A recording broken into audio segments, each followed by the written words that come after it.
দেখো আজকে রাতের খাবারে পনিরের তরকারি রুটি হচ্ছে।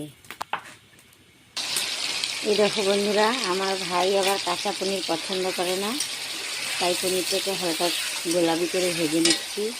বন্ধুরা, আমার মেয়েও রুটি বানানো শিখে গেছে। দেখো বন্ধুরা, মশলাটা পেস্ট করে রেখেছি, পনিরটা ভেজে নিলাম। এখন গোটা গরম মশলা সোমবারে দিয়েছি। এই দেখেন বন্ধুরা, সব রকম মশলা পরিমাণ মতো দিয়ে দিয়েছি, স্বাদ মতো লবণ দিয়ে দিয়েছি। এই দেখেন আমার মেয়ে চলে গিয়েছে, এখন আমার ভাইয়ের বউ এসে বসে গেছে, রুটি বানাচ্ছে। এই দেখো বন্ধুরা, গ্রেভিটা তৈরি হয়ে গেছে।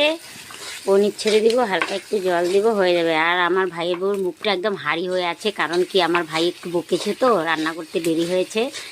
আর আমি এসেছি দুদিনের জন্য, আমাকে দিয়ে রান্না করায়, তাই একদম মুখ ফুলে হাঁড়ি হয়ে গেছে। এই দেখুন আমার ভাজটা খাওয়ার জন্যে দাঁড়িয়ে আছে। এই দেখুন বন্ধুরা, খাওয়ার রেডি, সিম্পল খাবার, পনিরের সবজি, লঙ্কার আচার আর রুটি। এই দেখুন বন্ধুরা, সঙ্গে আছে স্যালাড। বাই বন্ধুরা, হয়ে গেছে আমাদের রান্না বান্না, এখন সবাই মিলে খাবো। বাই।